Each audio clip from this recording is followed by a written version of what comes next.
Ingin belajar cara-cara untuk menggunakan aplikasi MySejahtera? Saksikan video ini.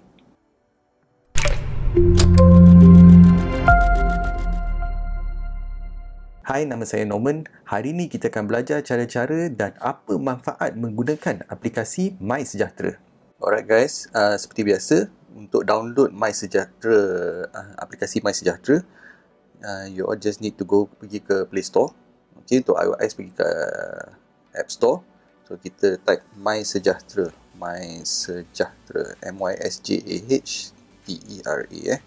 MySejahtera. Okay, so kita klik pada MySejahtera. Saya dah download dah. Kita klik pada butang Open. Alright, so kita klik pada butang Get Started. Mula.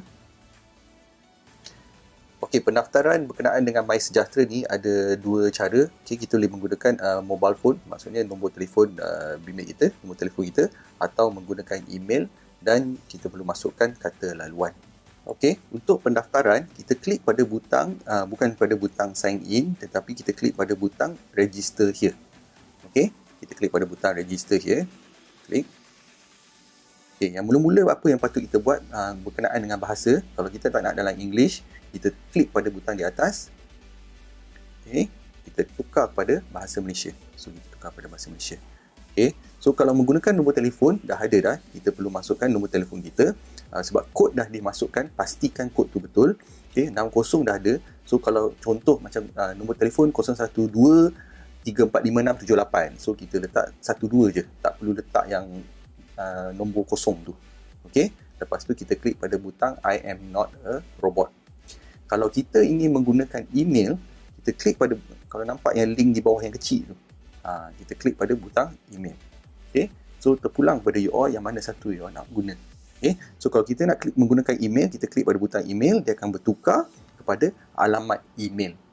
So alamat email, kita masukkan alamat email kita untuk proses pendaftaran.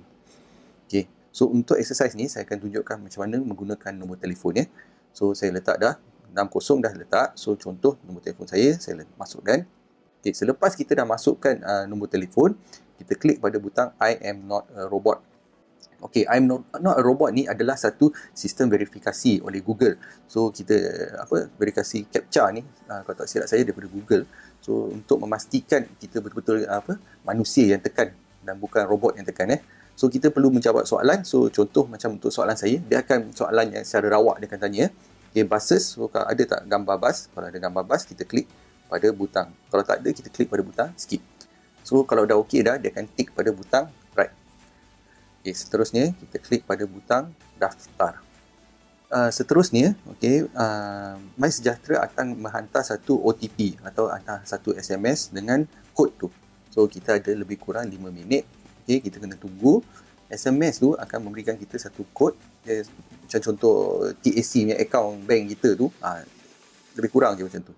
Okay, kita tunggu. Once dah ada kod tu, kita perlu masukkan kod ke dalam aplikasi berkenaan. Okay guys, saya baru perasan kemungkinan ramai orang sekarang sedang menggunakan aplikasi MySejahtera. So kemungkinan untuk mendapat SMS OTP, maksudnya dia punya SMS tu kemungkinan lama. So alternatif pada pandangan saya sekarang, kalau kita nak cepat, is kita menggunakan email. So saya mohon maaf. So kalau you all boleh cuba juga cara menggunakan nombor telefon. Kalau dapat SMS, boleh menggunakan langkah seterusnya. Kalau tidak, kita menggunakan email. So saya terus je, saya akan buat untuk pendaftaran menggunakan email. So macam biasa, kita terus pergi ke bahasa Malaysia. Okay, kita klik pada butang daftarkan menggunakan email. Okay, saya daftar menggunakan email. Saya masukkan email saya. So untuk exercise ni, saya akan menggunakan email NormLab. Okay, sama juga prosedur dia. Kita klik pada I am not a robot. Sebab terus kita menjawab. Right, so kalau dah okay, kita klik pada butang daftar. Apa yang perlu saya buat is, dia akan menghantar, MySejahtera akan menghantar satu email. So apa yang perlu saya buat, saya buka pada email saya. Saya klik pada email saya. Okay, pendaftaran menggunakan MySejahtera. Lepas tu klik pada pautan URL untuk proses pendaftaran selanjutnya. So saya klik pada sini. Okay, dalam ni akan dikeluarkan untuk kita mengisi butir peribadi kita. So kita perlu mengisi butir peribadi. Yang ada warna merah tu, asterisk tu adalah wajib. So kita isi dulu. Okay.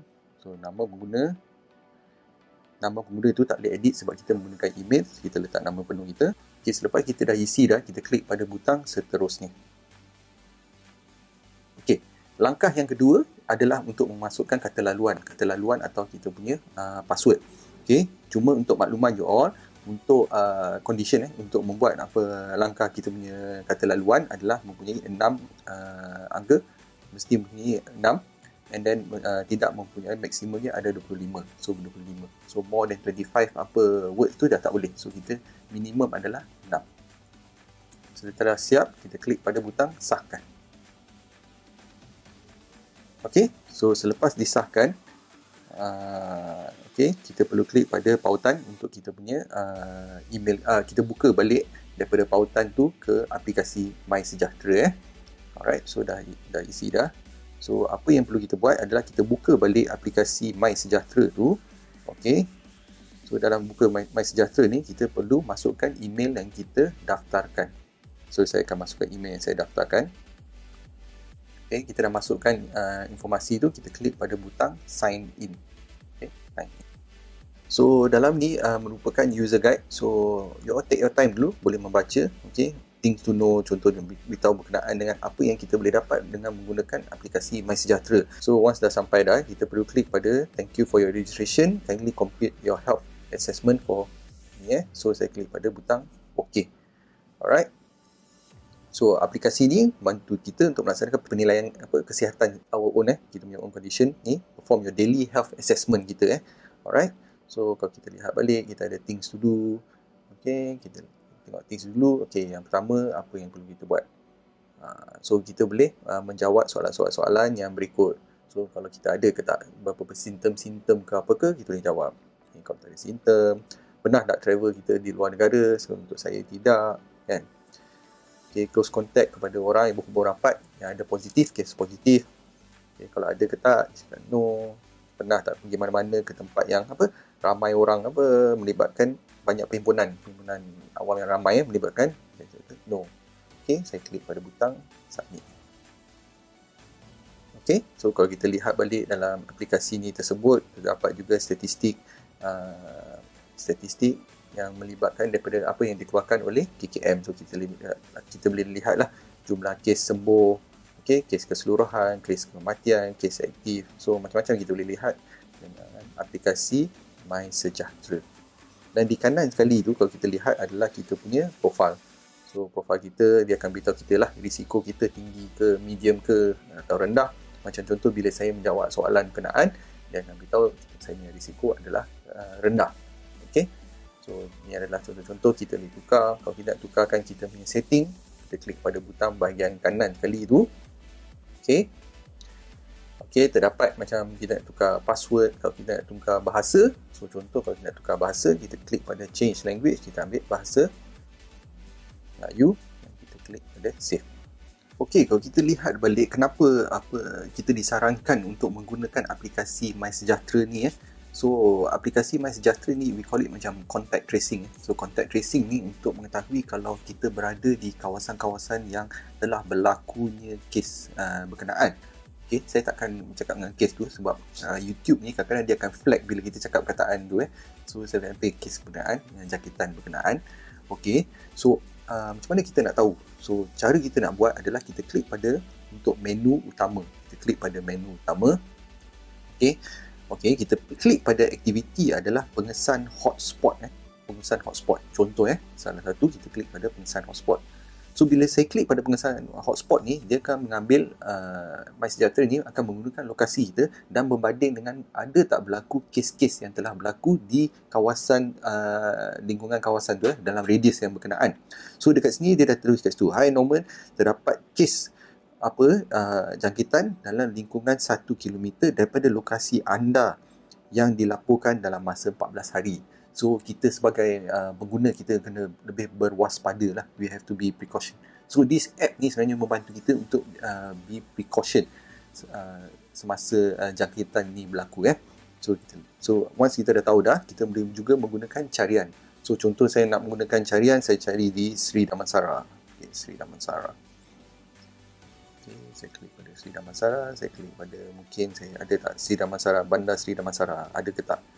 okey. Kalau advanced tiada kes. Okey. Tapi tidak semestinya is as 100% accurate. Okey, tepat, tetapi sebagai indikatif. So yang the next menu yang kita ada adalah tambah tanggungan. Tambah tanggungan ni, kalau kita klik pada butang tambah tanggungan adalah kalau kita ada keluarga yang tidak mempunyai akses ke telefon pintar. So contoh macam anak kita ke atau ibu bapa kita boleh masukkan ke dalam informasi yang berkenaan dalam tambah tanggungan. Alright. Okey. Yang third adalah lokasi facility saringan. So kalau kita klik pada lokasi facility saringan tu, dia akan menggunakan lokasi kita yang mana yang terdekat lah untuk membuat saringan jangkitan berkenaan. Alright. Then kalau kita lihat the next one adalah nombor hotline. So dia akan tertera nombor hotline. Okay. Lepas tu kita ada virtual health advisory. Okay. So dia ada doctor on call. Okay, doctor on call. Okay, and the next kita ada adalah ujian yang berbayar 5 syarikat, okay, untuk membuat home testing. Okay, kita boleh klik, tapi yang ni adalah berbayar, servis yang berbayar. Okay, yang di bawah ni selepas yang servis berbayar tu, okay, kita klik pada butang check-in. Okay, check-in ni akan menggunakan lokasi kita. Okay, kita boleh masukkan lokasi dan kita klik pada hantar. Okay. So dalam ni, aplikasi ni akan rekod di mana saya berada pada masa berkenaan, dan kita boleh gunakan data ni, aplikasi ni akan menggunakan data supaya untuk memberitahu semua orang kalau jika berlaku kes yang berkenaan di kawasan lingkungan tu, lepas ni kita boleh tahu dah. Okay, so sebenarnya that's why they call it macam contact tracing lah. So kita check in je. So mungkin kalau kita pergi tempat lain, contoh kita pergi membeli belah contoh di Sri Damansara, bila sampai sana saya klik pada butang check in. Okey, tiba-tiba kalau terdapat kes, okey, kita boleh dimaklumkan, kita dah tengok dah, alamak terdapat kes yang berlaku di sana pada waktu tu. So ada tak risiko yang akan berlaku jangkitan kepada diri saya sendiri. That's the reason why dia ada butang check in tu. Yang last sekali adalah soalan lazim. So soalan lazim, kita klik pada butang soalan lazim. Okey, soalan lazim ni adalah FAQ berkenaan dengan aplikasi MySejahtera. So you take your time, you boleh baca apakah aplikasi MySejahtera, siapa yang peneraju aplikasi MySejahtera dan seterusnya. Alright guys, itu sajalah tutorial kita pada hari ini. Seperti biasa, jangan lupa untuk like and subscribe pada channel ni dan juga komen pada video di bawah. InsyaAllah kita akan jumpa di masa yang akan datang. Terima kasih.